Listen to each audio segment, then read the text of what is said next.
सभी को प्रणाम। गर्मियाँ स्टार्ट हो गई हैं और इन गर्मियों में अपने आप को ठंडा रखना नेचुरली बहुत बड़ा चैलेंज है और इसमें अपनी गट सिस्टम को ठंडा रखना भी एक बहुत बड़ा चैलेंज है, क्योंकि हमारे शरीर के अंदर बहुत गर्मी है। ऑटोमेटिक इस गर्मी को बढ़ाता है ये वेदर। तो क्या क्या हम अपना सकते हैं चीज़ों को ताकि हम अपने आप को ठंडा रख सकें नेचुरली? कौन कौन सी ऐसी चीज़ें हैं? तो आज मैं आपको बताऊंगा 10 टिप्स के बारे में। 10 टिप्स आपको ऐसी दूंगा जो आपको ऑटोमेटिकली नेचुरली आपके गट सिस्टम को जो है इन समर में, इन गर्मियों में नेचुरली ठंडा रखेगी, जो बहुत ज़रूरी है स्वस्थ रहने के लिए, इन गर्मियों को अच्छे से निकालने के लिए। सब्सक्राइब जरूर करें ताकि ऐसी टिप्स के बारे में हम आगे भी बात करते रहें और योग की विभिन्न प्रकार की जो टेक्निक्स है उनको साइंटिफिकली उनको ओपन अप कर सकूं मैं आपके सामने।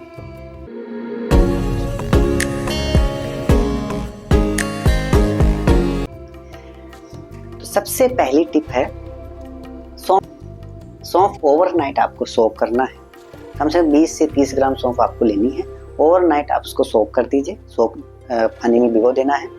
भिगोने के बाद मॉर्निंग में आप इसको खा सकते हैं। तो इससे आपका डाइजेशन सिस्टम काफ़ी सूदिंग में रहेगा, क्योंकि सौंफ की जो प्रकृति होती है वो कूलिंग प्रकृति की होती है। तो अगर आप एवरीडे भी करते हैं तो भी बहुत अच्छी चीज़ है। सौंफ के अंदर सिर्फ अपने गट सिस्टम के लिए ही नहीं, बॉडी के अदर इंग्रेडिएंट्स को भी फुल करने के लिए बहुत सारी चीज़ें हैं सौंफ का पानी। दूसरी टिप आती है, फ्रूट जब भी आप खाएं तो अपनी मील के साथ ना खाएं।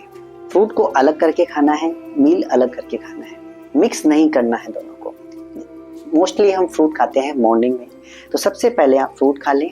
फ्रूट खाने के बाद हाफ एन आवर के बाद या 20 मिनट्स के बाद फिर आप अपना जो दूसरी चीज़ें हैं उस पर आप फोकस कर सकते हैं। दूसरी ब्रेकफास्ट है, फ्रूट खाने के बाद में अपना ब्रेकफास्ट ले सकते हैं। तो इससे क्या होगा, फ्रूट के जो फायदे हैं वो भी आपको मिलेंगे, साथ में आपका पेट भी भर जाएगा। तीसरी टिप रहती है, कभी भी जितना हो सके कोल्ड वाटर ना पिए, ठंडा पानी को दूर रखें। क्योंकि ठंडा जैसे आपने पानी पिया, अंदर आपकी गर्मी है, आपने उस पर ठंडा डाल दिया, उससे फिर प्रॉब्लम क्रिएट हो जाती है। आपकी जो डाइजेस्टिव और गट सिस्टम की हेल्थ खराब होती है। तो जितना हो सके अवॉइड करें कोल्ड वाटर, ठंडे पानी। चौथा टिप है, क्योंकि समर सा है तो जितना हो सके बटर मिल्क अपनी खाने पीने की चीज़ों में यूज़ करें। बटर मिल्क जैसा कि सभी लोग जानते हैं ठंडी प्रकृति का होता है। मोस्टली आप इसको आफ्टरनून में यूज़ कर सकते हैं और जितना खाना खाएं थोड़ा सा कम खाएं, ताकि क्योंकि लास्ट में आपको बटर मिल्क भी पीना है, तो उतना ही खाएं कि लास्ट में आपके पेट में थोड़ा स्पेस रहे कि बटर मिल्क भी आप उसको पी सके। इससे आपका डाइजेस्टिव सिस्टम भी कूलिंग में रहेगा और आप जो भी खा रहे हैं वो भी अच्छे से डाइजेस्ट हो जाएगा। 5वीं टिप है बेयरफुट वॉकिंग। लॉन में, गार्डन में अगर आप बेयरफुट चलते हैं, सभी को पता है कि हमारी हेल्थ के लिए बहुत ही अच्छा है।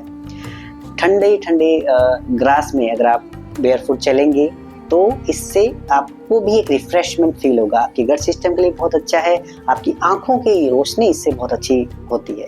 तो barefoot walking is very good. 6था टिप है फर्मेंटेड राइस वाटर, जो उड़ीसा में, भारत के उड़ीसा में बहुत ही फेमस है। चावल का पानी जो एक प्रोबायोटिक की तरह काम करता है और हमारे जो गट सिस्टम के बैक्टीरिया उनको रिप्लेनिश करता है। तो बहुत ही अच्छा इसका लाभ मिलता है और इसकी प्रकृति भी ठंडी रहती है। तो चावल के पानी का भी हम एक प्रोबायोटिक की तरह यूज़ कर सकते हैं। उसको गिरने की बजाय अगर हम पी लें तो बहुत अच्छा रहेगा। 7वां टिप है, क्योंकि गर्मियां हैं, गर्मियों में मिंट, कोरिएंडर और आंवला जैसी जो वेजिटेबल्स हैं तो इनकी प्रकृति ठंडी रहती है। तो इनका ज़्यादा से ज़्यादा आपको यूज़ करना है। चाहे आप इनकी चटनी बना लीजिए, चटनी बहुत अच्छी रहती है, ठंडी रहती है स्टमक के लिए, गट सिस्टम के लिए। चटनी बना के भी आप इसको खा सकते हैं और भी किसी प्रकार से आप इनको यूज़ कर सकते हैं। इनका पानी बना लीजिए या इनको अपनी वेजिटेबल में यूज़ कर लीजिए। तो ऐसे करके आपको इनकी मात्रा को बढ़ाना है, तो ये बहुत अच्छा रहेगा। 8वां टिप है कि सनसेट से पहले आपको डिनर करना है। ये मोस्टली लोग जानते ही हैं, क्योंकि अगर आप सनसेट से पहले पहले खा लेते हैं तो जब आप बेड पे जाएंगे सोने के लिए अराउंड उसमें फिर 2.5 से 3 घंटा हो जाएगा, और फिर इससे आपका जो खाया हुआ है वो ऑलरेडी अच्छे से पच जाएगा, आपको नींद भी बहुत अच्छे से आएगी। तो जितना हो पाए सनसेट से पहले खाने की कोशिश करें। और इसमें एक चीज़ और भी इम्पोर्टेंट है कि कम से कम हफ्ते में 3 दिन डिनर ना करें जितना हो सके, क्योंकि dinner is very big culprit behind weight gain and other problems also. तो हो सके तो कम से कम 3 दिन आप उपवास करें, फास्टिंग करें, डिनर ना करें। ओनली डिनर की बात कर रहा हूँ। और एक दिन पूरा दिन उपवास करें, that could be Sunday, Saturday, whatever. Now 9वां टिप है, जब भी आप सोएं तो लेफ्ट साइड की तरफ करके सोएं। इससे क्या होगा, लेफ्ट साइड पे से आपको ग्रेविटी फोर्स का इसमें आपको यूज मिलेगा कि ग्रेविटी जो है आपकी वेस्ट पदार्थ को बाहर निकालने में मदद करेगी। तो लेफ्ट साइड की तरफ सोने से ग्रेविटी ऑटोमेटिक वेस्ट जो है आपका नीचे की तरफ चला जाएगा और इजीली चला जाएगा। तो लेफ्ट साइड की तरफ करके सोएं।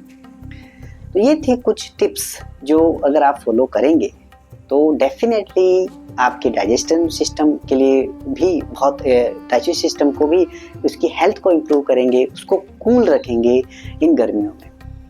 क्योंकि अगर आप अननेचुरल वे से, जैसे कि एसी ऑन कर लिया, इससे अगर आप अपने आप को कूल रखते हैं तो इसके काफ़ी नुकसान भी है। लेकिन अगर आप नेचुरल वे में जाके अपने आप को कूल रखते हैं, अपने डाइजेशन सिस्टम को कूल रखेंगे, तो इससे आपकी हेल्थ भी बहुत अच्छी इम्प्रूव होगी और ये लॉन्ग लास्टिंग होता है। ठीक है, तो जरूर इन टिप्स को अपनाएं और हेल्दी रहें। धन्यवाद।